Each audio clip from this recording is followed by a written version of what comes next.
Israel Hamas युद्ध के बीच Israeli प्रधानमंत्री बेंजामिन नेतन्याहू का बड़ा बयान सामने आया है। उन्होंने रविवार को कहा कि गजा में हमास के खिलाफ भीषण लड़ाई का मौजूदा फेज खत्म होने वाला है। मगर नेतन्याहू ने एक और मोर्चे पर युद्ध छिड़ने का संकेत दे दिया है। उनकी पूरी बात आपको बताएंगे, उसके मायने समझाएंगे, मगर पहले ये जान लीजिए कि नेतन्याहू के बयान तब आए हैं जब गजा में युद्ध के दौरान आम लोगों की जिंदगी लगातार बर्बाद हो रही है। आम लोगों के हताहत होने की खबरें आ रही हैं। इतना ही नहीं, इजराइल में भी नेतन्याहू की युद्ध नीति का विरोध बढ़ने लगा है। अमेरिका समेत इजराइल के करीबी दोस्त उसे नसीहत देते दिखे हैं। नेतन्याहू ने एक इंटरव्यू में कहा कि सेना गजा के रफा में अपने मौजूदा जमीनी अभियान को पूरा करने के करीब है। इसका मतलब ये नहीं है कि हमास के खिलाफ युद्ध खत्म हो गया है। उन्होंने कहा कि गजा में कम सैनिकों की जरूरत होगी, जिससे उनको लेबनान के हिजबुल्लाह के खिलाफ लड़ने का मौका मिल सकेगा। उन्होंने कहा, हमारे पास कुछ सैनिकों को उत्तर में भेजने की संभावना होगी और हम ऐसा करेंगे। इजराइल पर हमास के 7 अक्टूबर को किए गए हमले के बाद से इजराइल और ईरान समर्थित हिजबुल्लाह के बीच भी गोलीबारी की खबरें लगातार सामने आती रहती हैं।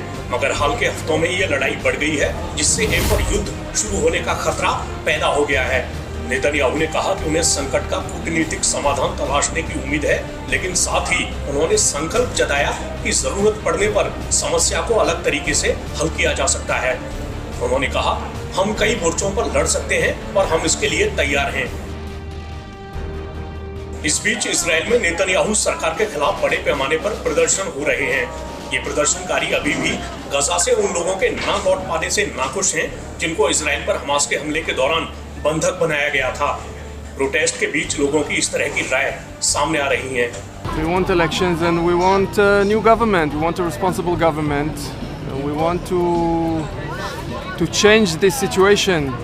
We need to end this war and we need to release the hostages, and we need a responsible government of people that are interested in the future of our country and not in their own personal interests.